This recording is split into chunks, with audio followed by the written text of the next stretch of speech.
Egg ಬೋಟಿ fry ನೋಡಿ ಹೇಗಿದೆ, egg ಬೋಟಿ fry. ಆಹಾ ಹಾ ಹಾ. ಸ್ನೇಹಿತರೆ ನಮಸ್ಕಾರ. ಇವತ್ತು ಸಿಂಪಲ್ ಆಗಿ ಎಗ್ ಬೋಟಿ ಫ್ರೈ.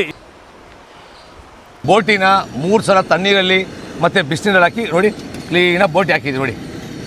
ನೋಡಿ ಕ್ಲೀನಾಗಿ ಬೋಟಿ ಹಾಕ್ಕೊಂಡಿದ್ದೀವಿ. ಸ್ವಲ್ಪ ಅರಿಶಿನ, ಉಪ್ಪು ಹಾಕೋಣ, ಸ್ವಲ್ಪ ಹೊತ್ತು ಬೇಯಲಿ. ಈಗ ಬೋಟಿನ ಬೇಯಿಸ್ಕೊಂಡಿದ್ದೀವಿ, ನೀರನ್ನ ಫಿಲ್ಟ್ರ್ ಮಾಡೋಣ. ನೋಡಿ ಕ್ಲೀನಾಗಿ ಅರಿಶಿನ ಉಪ್ಪು ಹಾಕಿ ಕ್ಲೀನಾಗಿ ಬೋಟಿನ ಬೇಯಿಸ್ಕೊಂಡಿದ್ದೀವಿ. ಇವತ್ತು ನಾವು ಯೂಸ್ ಮಾಡ್ತಾ ಇರೋದು ಗೋಲ್ಡ್ ವಿನ್ನರ್ ಆಯಿಲ್, ಬರೀ 2 ಸ್ಪೂನ್. 80 ಕ್ವಾಲಿಟಿ ಚೆಕ್ ಆಗಿದೆ. ಅದೇ ಥರ 2 ಸ್ಪೂನ್ ಯೂಸ್ ಮಾಡಿ ಸಾಕು. ನಾನ್ ಸ್ಟಿಕ್ಕಿ, ನಾನ್ ಗ್ರೀಸಿ, ಸಖತ್ತಾಗಿರುತ್ತೆ. ಆಯಿಲ್ ಅಂತೂ ಸೂಪರಾಗಿರುತ್ತೆ, ಅಡುಗೆನೂ ಮಜ್ಜವಾಗಿರುತ್ತೆ.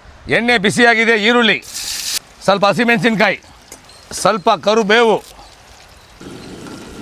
ಬೆಳ್ಳುಳ್ಳಿ ಪೇಸ್ಟ್, ಸ್ವಲ್ಪ ಶುಂಠಿ ಪೇಸ್ಟ್. ಈಗ ಮೊಟ್ಟೆ ಹಾಕೋಣ. ಮೊಟ್ಟೆ ಹಾಕಿ ಸರ್. ಸ್ವಲ್ಪ ಅರಿಶಿನ, ಕ್ಲೀನಾಗಿ ಮೊಟ್ಟೆನ ಫ್ರೈ ಮಾಡ್ಕೊಳ್ಳೋಣ ಈ ಥರ. ಈಗ ಬೋಟಿನ ಆವಾಗಲೇ ಬೇಯಿಸ್ಕೊಂಡಿದ್ದೀವಿ, ಕ್ಲೀನಾಗಿ ವಾಶ್ ಮಾಡಿ ಇಟ್ಕೊಂಡಿದ್ದೀವಿ. ಬೋಟಿ ಹಾಕೋಣ. ಹಾಕಿ ಸರ್ ಬೋಟಿ. ನೋಡಿ ಬೋಟಿ ಹಾಕಿದ್ದೀವಿ, ಮೊಟ್ಟೆ ಹಾಕಿದ್ದೀವಿ, ಫ್ರೈ ಮಾಡೋಣ. ಇಂಥ ಪ್ಲೇಸಲ್ಲಿ ಸ್ನ್ಯಾಕ್ಸ್ಗೆ ಸಖತ್ತಾಗಿರುತ್ತೆ. ನೋಡಿ ಹೇಗಿದೆ. ರುಚಿಗೆ ಎಷ್ಟು ಬೇಕಷ್ಟು ಉಪ್ಪು ಹಾಕೋಣ. ಸ್ವಲ್ಪ ಧನಿಯಾ ಪುಡಿ, ಸ್ವಲ್ಪ ಪೆಪ್ಪರ್, ಸ್ವಲ್ಪ ಖಾರದ ಪುಡಿ, ಖಾರಕ್ಕೆ ಎಷ್ಟು ಬೇಕಷ್ಟು ಹಾಕ್ಕೊಳ್ಳಿ. ಸ್ವಲ್ಪ ಗರಂ ಮಸಾಲ. ನೋಡಿ ಬೋಟಿ ಫ್ರೈ ಸಿಂಪಳಾಗಿರುತ್ತೆ, ಟೇಸ್ಟ್ ಅಂತೂ ಸೂಪರಾಗಿರುತ್ತೆ. ಫೈನಲ್ ಟಚ್ ಕೊತ್ತಂಬರಿ ಸೊಪ್ಪು, ಘಮ. ನೋಡಿ ಹೇಗಿದೆ ಎಗ್ ಬೋಟಿ ಫ್ರೈ. ಆಹಾ ಹಾ ಹಾ.